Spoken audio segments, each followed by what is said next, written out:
Les raisons qui peuvent provoquer une panne d'électricité sont très nombreuses.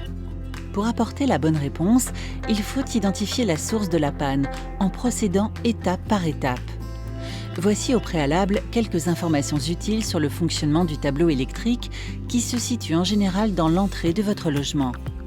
Il existe deux familles de tableaux électriques, avec disjoncteur et avec fusible. Dans tous les cas, vous disposez d'un disjoncteur général qui commande l'électricité dans tout le logement. Les tableaux récents sont équipés de disjoncteurs divisionnaires qui commandent chacun plusieurs prises.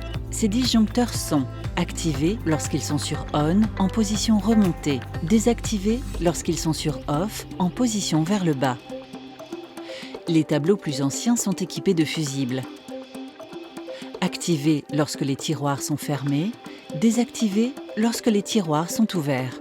En cas de panne d'électricité, le premier réflexe à avoir est de se diriger devant votre tableau électrique. Il y a de fortes chances pour que le disjoncteur général est disjoncté. Dans ce cas, réarmez le disjoncteur général pour remettre le courant. Si l'électricité repart, puis saute après quelques minutes, c'est probablement qu'il y a surtension. Il faut alors réduire le nombre d'appareils utilisés. Si le disjoncteur général saute immédiatement, il faut alors identifier le disjoncteur divisionnaire ou le fusible où se situe le problème. Pour cela, désactivez tous les disjoncteurs divisionnaires un par un. Faites pareil s'il s'agit de fusibles en ouvrant tous les tiroirs pour les désactiver. Réarmez le disjoncteur général. Réactivez tous les disjoncteurs ou fusibles progressivement jusqu'à identifier celui qui fait sauter le disjoncteur principal. En cas de disjoncteur divisionnaire défectueux, il est recommandé de faire intervenir un professionnel. Dans le cas où il s'agit d'un fusible qui pose problème, vous pouvez le changer vous-même. Certains fusibles disposent d'une pastille rouge qui disparaît quand le fusible est grillé. Remplacez le fusible par un fusible équivalent en taille et ampérage.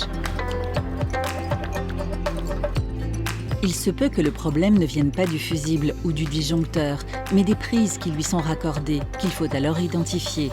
Regardez attentivement les informations qui se rapportent au disjoncteur ou fusible en question. Si plusieurs prises sont concernées, il faudra toutes les tester pour comprendre d'où vient le problème. Pour tester une prise, vous pouvez brancher une lampe qui fonctionne. C'est en procédant méthodiquement que vous pourrez identifier la source du problème. Maintenant, c'est à vous de jouer.